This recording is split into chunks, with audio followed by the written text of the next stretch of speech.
हाथरस से खबर। एक विधवा महिला ने अपनी कृषि भूमि पर दबंगों द्वारा अवैध कब्जे और जान से मारने की धमकी दिए जाने का आरोप लगाते हुए जिलाधिकारी से न्याय की गुहार लगाई।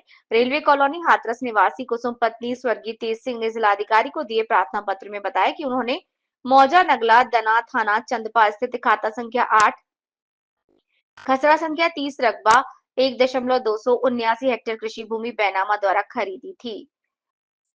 कुसुम का कहना है कि उनके पति के आकस्मिक निधन के बाद जमीन ही उनके और उनके बच्चों को जीवन यापन का एकमात्र साधन है, लेकिन कुछ दबंग लोग जिसके संबंध में नगला तना से हैं, लगातार उन्हें उनके बच्चों को डरा धमका रहे हैं। महिला ने बताया कि हाल ही में जब वो अपने खेत पर गई तो दबंगों ने पुलिस की सहायता से उन्हें वहां से भगा दिया और उनके बच्चों को झूठे मुकदमे में फंसाने की धमकी दी। इससे पूरा परिवार दहशत में है।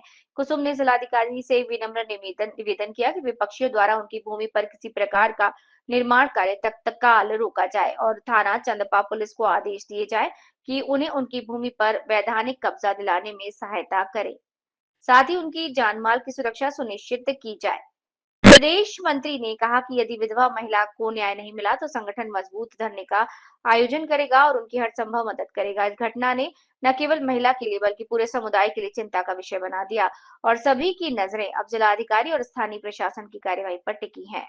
सर, आपका नाम जानना चाहूँगा। सत्येंद्र कुमार सिंह, संगठन मंत्री उत्तर प्रदेश, भारतीय किसान यूनियन भानु। सर, आज किन मांगों को लेकर आपने डीएम साहब से मुलाकात की? ये कुसुम देवी हैं, रेलवे कॉलोनी हाथरस की निवासी। इन्होंने 2010 में एक ज़मीन खरीदी नगला धना अनीगढ़ी में जी। तो इनको आज तक कब्जा नहीं दिया गया। ये तहसीलदार, एसडीएम, थाना देवत सभी में घूम रही हैं, इनकी कोई सुनवाई नहीं है। आज ये जिलाधिकारी महोदय से मिली हैं, उन्होंने आश्वासन दिया है और एसडीएम साहब से बात करके भी अवगत कराया कि इनका सहयोग करें। मैं उम्मीद है इनको पूरा सहयोग मिलेगा। नहीं मिलता है तो हमारा संगठन इनके लिए भारतीय किसान यूनियन भानु तहसील स्तर पर धरना देगा, अनिश्चितकालीन धरना। जय जवान जय किसान। आपकी मांगे यहाँ से पूरी नहीं हुई तो आप क्या करेंगे? धरना देंगे हम तहसील सदर हाथरस में, उप जिलाधिकारी हाथरस के। ठीक है सर। नीलम जी, कहाँ रहती हैं आप? ये आपकी कौन लगती हैं? आपकी मम्मी लगती हैं। आप क्या बहन भाई हो? हम 2 बहन 1 भाई है। क्या कुछ हुआ है आपके मामले में, क्या चल रहा है? हमारे मामले में ये है कि हमने 1 बीघा जमीन खरीदी जब हमारे पापा खत्म हुए थे, फिर उन्होंने हम 1 बीघा जमीन खरीदी थी अपनी नानी। क्या आपने पैसों से खरीदी थी? जी हाँ। किसके नाम से जमीन है? मम्मी के नाम से। कब्जा कौन करना चाह रहा है? मनोज, दिनेश और पुष्पा देवी। क्या इसकी शिकायत आपने नजदीकी थाने में करी थी?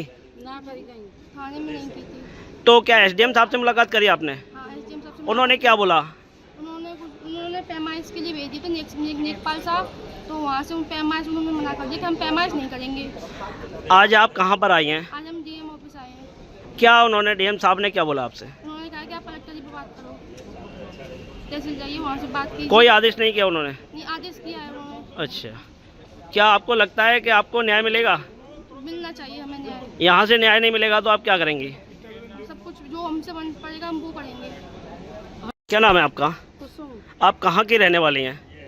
रेलवे कॉलोनी में और नगला दना में मैंने 1 बीघा खेत लिया और दूसरा पक्ष मुझे लेने देना नहीं है। और मैंने थोड़ी सी मेट डाली तो उसने पुलिस बुला के मैं रोक लगा दी। किसने लगा दी? क्या नाम है उसका? मनोज और भैया और दिनेश। क्या जमीन आपके नाम से है वो? मेरे नाम से है। फिर ये भूमाफिया क्यों, कैसे कब्जा कर रहे हैं उस पर? वो यूँ कह रहे हैं तुम कोने में लाओ, तुम्हारी जगह नहीं है जी। क्या इसकी शिकायत आपने एसडीएम साहब से करी थी? हाँ, उन्होंने क्या आश्वासन दिया आपको? उन्होंने कही यहाँ जाओ, छोड़ जाओ। अब आप कहाँ पर आई हुई हैं? डीएम साहब के यहाँ। तो उन्होंने क्या आश्वासन दिया है आपको?